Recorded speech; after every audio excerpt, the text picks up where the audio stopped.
புதுச்சேரியில் சட்டப்பேரவையிலிருந்து எதிர்க்கட்சித் தலைவர் குண்டுகட்டாக வெளியேற்றப்பட்டுள்ளார்.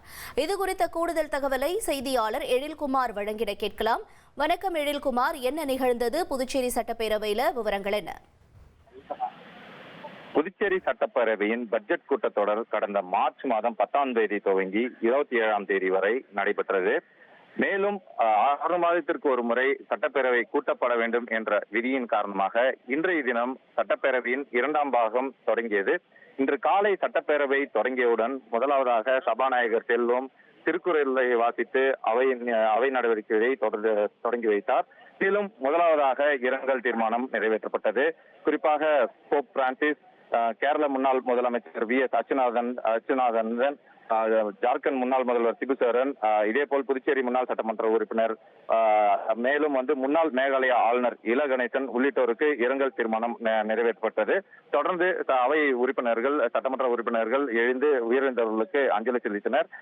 இதனைத் தொடர்ந்து சட்டமன்ற கூட்டத்தொடர் தொடங்கிய போது சட்டமன்ற எதிர்க்கட்சி தலைவர் சிவா தலைமையில் காங்கிரஸ் மற்றும் திமுக சட்டமன்ற உறுப்பினர்கள் அவையில் அமளியில் ஈடுபட்டனர். குறிப்பாக கூற வேண்டுமென்றால், புதுச்சேரியில் கடந்த சில தினங்களுக்கு முன்பு தொடர்ச்சியாக குடிநீரில் கழிவுநீர் கலந்து 3க்கும் மேற்பட்டோர் உயிரிழந்ததாக கூறப்படுகிறது.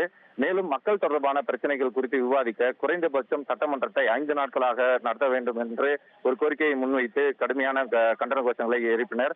இருந்தபோதிலும் சபாநாயகர் செல்வம் அவை நடவடிக்கைகள் நடத்துவது தொடர்பாக பின்னர் அறிவிக்கப்படும் என தெரிவித்திருந்த நிலையில் சட்டமன்ற எதிர்க்கட்சி தலைவர் சிவா தலைமையில் எதிர்க்கட்சி சட்டமன்ற உறுப்பினர்கள் அவையின் மைய மண்டபத்தின் நடுவே அமர்ந்து தொடர்ச்சியாக அரசுக்கு எதிராகவும் மத்திய அரசுக்கு எதிராகவும் கோஷங்களை எழுப்பினர். இதனால் சபாநாயகர் செல்வம் அவர்கள் உடனடியாக அவை காவலர்கள் மூலம் குண்டுக்கட்டாக வெளியேற்ற உத்தரவிட்டார்.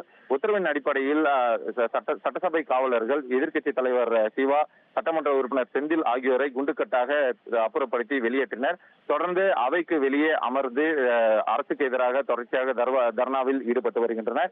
இதேபோல் சுயேட்சை சட்டமன்ற உறுப்பினர் நேருவும், அதாவது அவர் உருளையன்பேட்டை தொகுதியை சார்ந்த சட்டமன்ற உறுப்பினர், அவரது தொகுதியில் இந்த குடிநீரில் கழிவுநீர் கலந்ததன் காரணமாக ஏராளமானோர் பாதிக்கப்பட்டு மருத்துவமனையில் சிகிச்சை பெற்று திரும்பியதாகவும், மேலும் இந்த பிரச்சனைக்கு ஒரு நிரந்தர தீர்வு காண வேண்டும் என்ற கோரிக்கையை வலியுறுத்தி அவரும் தன்னிச்சையாக ஆளுநர், அதாவது சபாநாயகருக்கு எதிராக கண்டன கோஷங்களை எழுப்பி மைய மண்டபத்தில் வெளியேறினார். தொடர்ந்து இதே போல அவர் அரசுக்கு எதிராக எதிர்ப்பு தெரிவித்தும் வெளிநடப்பு செய்து வருகிறார். தொடர்ச்சியாக சட்டமன்ற கூட்டத்தொடரானது நடைபெற்று வருகிறது.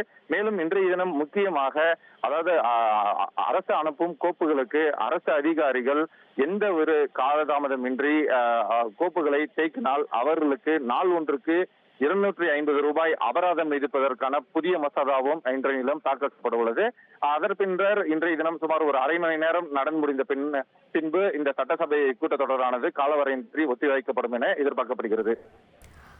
விரிவான தகவல்களுக்கு நன்றி எழில். உங்கள் தந்தி1 தொலைக்காட்சியில் கர்ணன் தினமும் இரவு 7 மணிக்கு காண தவறாதீர்கள்.